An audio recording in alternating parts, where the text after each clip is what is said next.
Hi everyone, welcome to 5 Minute Friday. My name is Chris, and in 5 Minute Friday, I put all your questions that you have left me here on YouTube or on Facebook or Instagram. I write them down on a little note like this. I put them into this bag and I pull them out and answer them for you. It could be questions about grammar, English culture, the language, absolutely anything at all. And I have 5 minutes to try and answer the questions for you. So I'll just quickly put 5 minutes onto my timer like that. And let's go to the first question.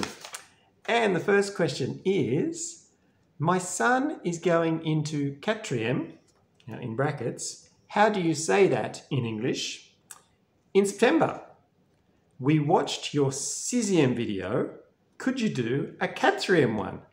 Okay, first I'll answer the part in brackets, parenthèses, the brackets. How do you say in English quatrième? It depends what country you are in, but in British English, so that's for the UK, for Australia, New Zealand, etc., the Commonwealth countries, you would probably say year 9. Year 9 is the equivalent for quatrième. In American English, just with the ages of quatrième, I'd say you would be in grade 8. Grade 8. Year 9 in British English, grade 8 in American English. That was one small part of your question. But the other one was, yes, can I make a quatrième video?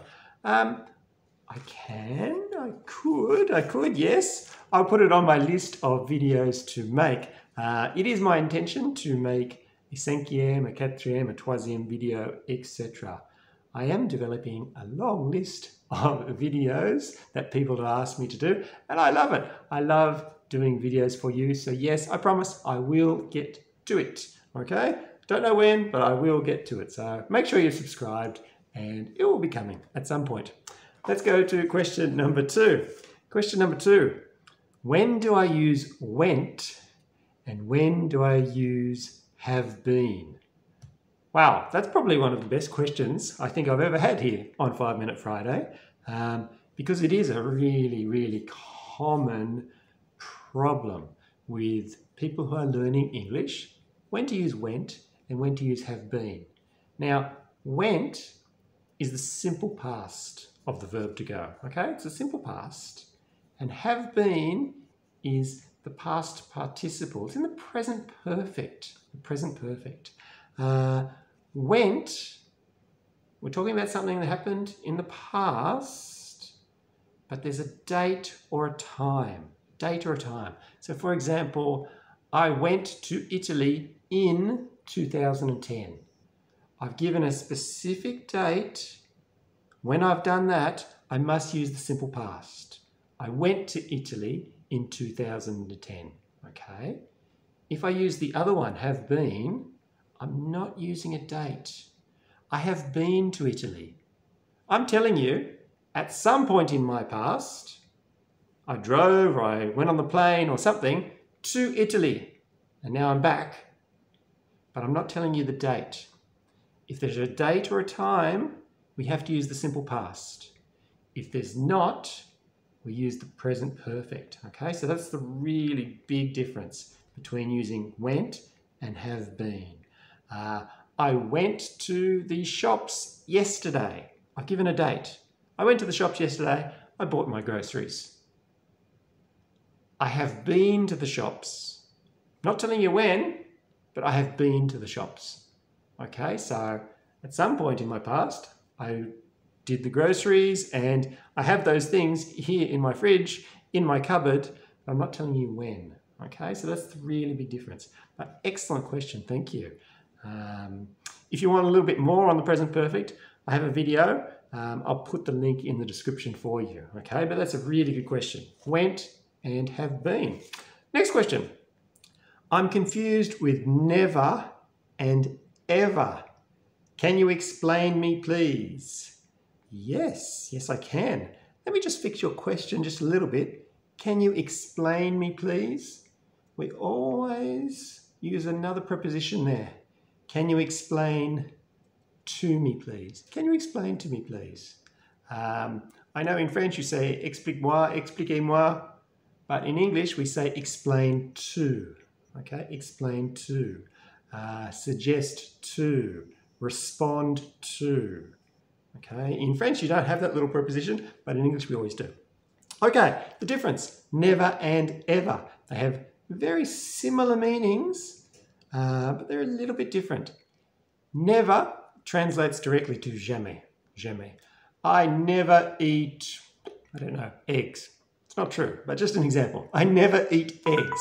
Oops, there's my 5 minutes. I'll just stop that, but I'll continue with this answer. So I never eat eggs, jamais. Okay. Ever means at any time, at any time. Sometimes it translates a little bit like déjà. Have you ever been to Italy? We had that before. Have you ever been to Italy? Est-ce que tu es déjà allé? Okay, we're using it as a déjà. It's used in questions. I use ever in questions. Yeah, have you ever been to Italy? Have you ever eaten snake, for example? That's when I use ever. And never is normally used in the response. No, I have never eaten snake. No, I have never been to Italy, etc. So ever's asked in the question, never is given in the response. Okay, so that's a little difference between it. Also, we often use a negative before the ever. So for example, don't ever do that. Don't ever do that. Okay? We're saying not at any time do that. Don't never do that is not possible. That's two negatives in a row and it doesn't work. That's when the ever really translates as at any time. When it's in a sharp sentence like that, a sharp phrase, don't ever do that. Don't ever go and watch that film. It was terrible. Don't ever do it. No, it was terrible. Don't never does not exist. But don't ever does exist, okay?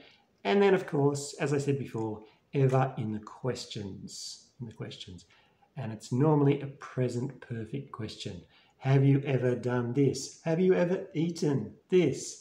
Have you ever been to Italy, etc., etc. Okay, but another nice question. Thank you so much for your questions, everybody. As I said, please leave questions in the comments to this video or to any of my other videos. I put them all into this bag and I'll try and answer them for next 5 Minute Friday, which of course is in a fortnight's time. Every 2 weeks is 5 Minute Friday. Thanks for watching, everyone, and I'll see you again next time. Bye-bye.